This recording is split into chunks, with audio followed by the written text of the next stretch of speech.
श्रीराम समर्थ.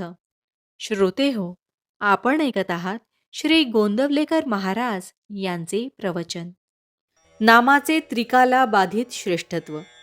नाम हे सच्चिदानंद स्वरूप आहे. शुद्ध परमात्मा स्वरूपाच्या अगदी अगदी जवळ कोणी असेल तर ते फक्त नामच होय. नाम हे चिन्मय असल्यामुळे त्याचा आनंद ओसंडून येतो आणि ही सृष्टी तयार होते.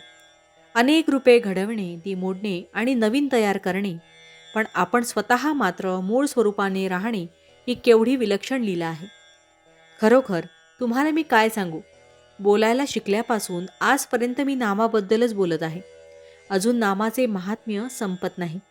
नामाचे महात्म्य सांगून संपले तर भगवंताचे भगवंतपण लटके झाले असे समजावे. जो नामात मीपणाने नाहीसा झाला त्यालाच नामाच्या महात्म्याची कल्पना आली. असा पुरुष नामाविषयी मौन तरी धरील, कारण त्याचे महात्म्य कोणाला सांगता येणार नाही, किंवा शेवटच्या श्वासापर्यंत नामाचे महात्म्य सांगत राहील, कारण ते कितीही सांगितले तरी संपणार नाही आणि कितीही ऐकले तरी तृप्ती होणार नाही. नामाने सर्व पापे नाहीशी होतात. भगवंताला विसरणे हे सर्वात मोठे पाप आहे. नामाने भगवंताचे स्मरण होते. नाम हे वेदांपेक्षाही श्रेष्ठ आहे. कसे ते पहा. वेदाध्ययनापासून फायदा होण्यासाठी 4 वेदांचा अभ्यास करणे जरूर आहे. त्यासाठी पुष्कळ वेळ आणि श्रम लागतात. नामाला श्रम नाही. दुसरे, वेदांचा अधिकार सर्व लोकांना नाही, पण नाम कुणीही घ्यावे. वेदांच्या मंत्राचा आरंभ ओंकारानेच होतो, म्हणून वेदारंभी देखील नामच आहे. नाम हे तीर्थयात्रेपेक्षा श्रेष्ठ आहे.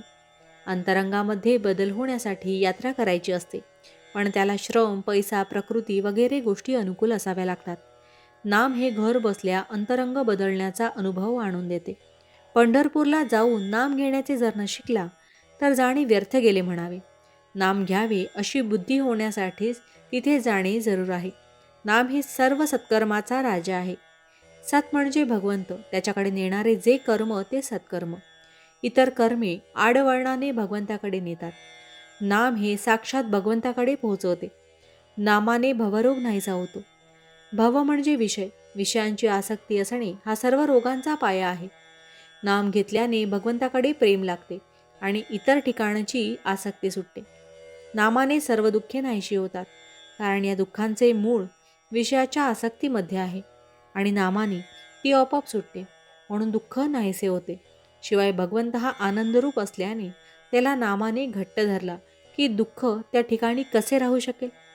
भावार्थ, प्रत्येक मनुष्याने भगवंताचे नाम घ्यावे, त्याचे ध्यान करावे, त्याच्या स्मरणात राहावे आणि आपल्या जन्माचे सार्थक करून घ्यावे. जानकी जीवन स्मरण जय जय राम. महारुद्र हनुमान की जय.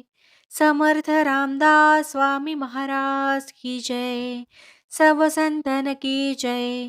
श्री अनंत कोटी ब्रह्मांड नायक राजाधिराज सच्चिदानंद सद्गुरु श्री ब्रह्मचैतन्य महाराज की जय. जय जय रघुवीर समर्थ. आता आपण 13 वेळा नामस्मरण करूया. श्रीराम जय राम जय जय राम. श्रीराम जय राम जय जय राम. श्रीराम जय राम जय जय राम. श्रीराम जय राम जय जय राम. श्रीराम जय राम जय जय राम. श्रीराम जय राम जय जय राम. श्रीराम जय राम जय जय राम. श्रीराम जय राम जय जय राम. श्रीराम जय राम जय जय राम. श्रीराम जय राम जय जय राम. श्रीराम जय राम जय जय राम. श्रीराम जय राम जय जय राम. श्रीराम जय राम जय जय राम. जय श्रीराम.